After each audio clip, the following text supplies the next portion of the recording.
In this quick video, we're going to troubleshoot an ice maker no longer making ice in any GE top freezer mount refrigerator. And it doesn't matter what kind of model or design that you have. You might have a profile. There's different models.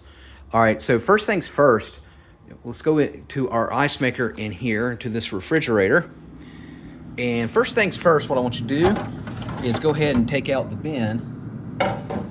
And what we're going to do is check on the on and off. So this particular design has it like this, so you want to make sure that that's on. And if it doesn't pop, you might have to help this little lever here that goes like that. All right, next thing what I want you to do is, some of them actually have like a little metal lever. So if it's not down, it's not going to make ice. So it might be propped up, so you might have to push it down. So that's the first thing I want you to check and see if that starts making ice. Next thing is the temperature. So the freezer needs to be between 0 and 5 degrees Fahrenheit. Some people have it a little bit higher, and sometimes that will not make ice. So you might not know this, but this is called the fresh food compartment, and it actually does not have its own cooling system. So it's cooled by the freezer. So there's a fan inside, and the freezer, the cold air will blow down into the refrigerator. So the settings to make it cool, the freezer cooler, so it'll start making ice again, is over here. So, for example, if you have it on coldest, you want to make sure it's at the coldest rather. Right over here, as you can see there where it says coldest. And you might have to give it about an hour if you haven't not had it on the coldest settings, and then see if it starts making ice. All right, so that's the next thing I want you to do. All right. Another thing I want you to do is test to see if your line is frozen. So I got this particular refrigerator open from its cubby there for demonstration purposes.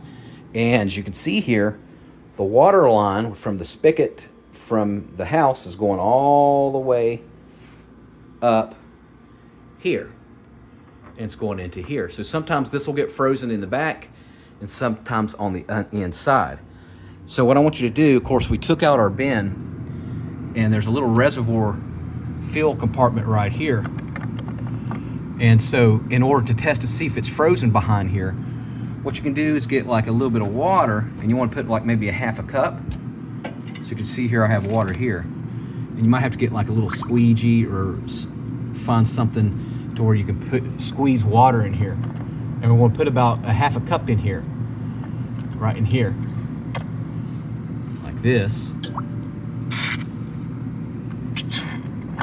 All right, and even lukewarm water would be better.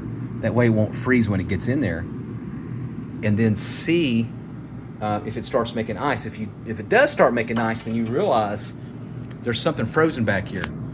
Check your line right here and make sure that it's not frozen. So what you can do is you can get you a hair dryer, and I got one right here. And what we're going to do is we're going to put it on warm. I'm going to go ahead and unplug it here. Don't have it plugged in.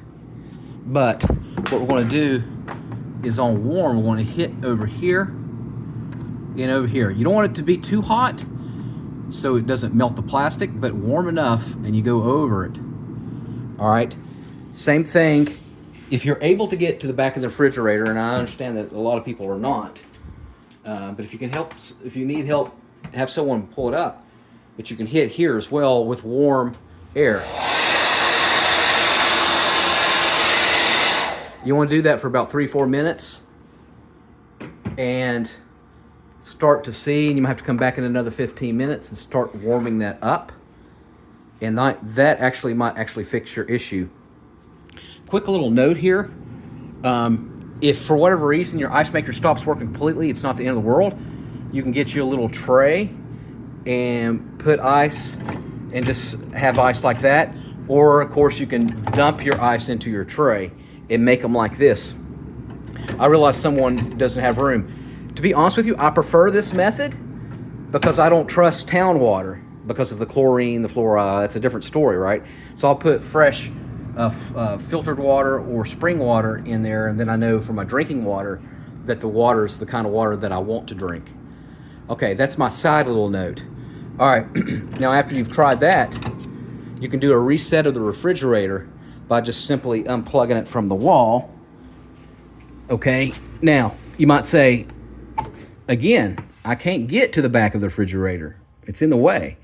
So what you can do is you can go to the circuit panel in your house. Your circuit board could be downstairs in the basement or the living room, and you want to just turn it off, the circuit board off. So for example, in this apartment, it's right here. So it'll give you like a little diagram to show where the refrigerator is. Go ahead and turn it off, then come back to your refrigerator, make sure it's off, and let that sit, and that's a reset. Now, what I'd highly recommend, if you're going to go to that trouble to do all that, take all your frozen food and maybe go to a gas station or Walmart or a grocery store, get frozen ice, put all your frozen ice or your food, by the way, so it doesn't spoil, in a cooler, and then let the refrigerator sit for a good 2 hours with it unplugged. And if there is anything frozen, then you know that if there is anything frozen in the lines, it'll unfreeze and it'll start working again. Now, if you've had your refrigerator working on recently, or your house, or you're new to the house, it's possible that the water's not even on. Okay, and so you would have to get in the back here. In order to turn it on completely, you need to turn this like this all the way counterclockwise to turn it on. Right now it's fully off. All right, see, and I want to show you for demonstrations. I'm going to go ahead and unplug the line. Make sure this line is tight when you do use it. But as you can see there, if I do counterclockwise, go ahead and get a glove so it doesn't get on my hands. But if I go counterclockwise, you can see there. See that? So counterclockwise turns the water that will go into your refrigerator. So you want to make sure, turn it all the way counterclockwise, all the way to the left. All right. If you've noticed that it's not on, or it could just have been a little sip, maybe it was only getting a little bit of water and that's why it's not making ice, or not enough. And that would 100% be your problem why you're not getting ice made in your ice maker. All right, let me know in the comments section if which of these little solutions worked. I'd be very interested to know if I helped you. And make sure you put a comment and a thumbs up. It really helps the video. Thanks for watching. Make sure you subscribe.